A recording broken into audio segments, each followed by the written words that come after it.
অনেকেই কলিজা কেটে ধুয়ে রান্না করে ফেলে। জানেই না এটার ভিতরে কতটা ময়লা আছে। আবার অনেকে জানলেও সেভাবে করে না। আসসালামু আলাইকুম, কেমন আছেন সবাই? আজকে গরুর কলিজার লাল ভুনা করব।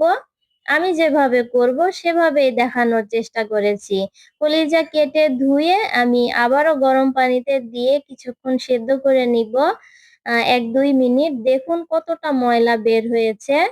এরপর রান্নার তেল পরিমাণ মতো দিয়ে পেঁয়াজ কুচি পরিমাণ মতো আর লবণ দিয়ে পেঁয়াজটা ভালোভাবে আমি ভেজে নেব।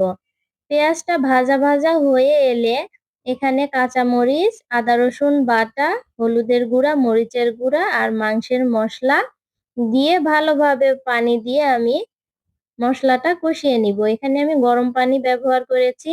সবসময় মাংস রান্নায় গরম পানি দিয়ে মসলা কষালে মসলাটা কিন্তু খুবই ঘন এবং পাতলা সুন্দর মসলাটা কষানো হয়। আর এখানে কলিজা দিয়ে আমি আবারও বারবার এটা কষিয়ে নিব।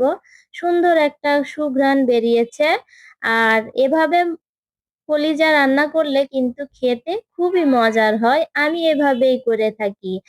আর যদি কেটে ধুয়ে রান্না করি তাহলে কিন্তু ওই যে কলিজার মধ্যে যে ময়লাগুলো ওগুলোর বাজে গন্ধ আসে। খেতে ভালো হয় না।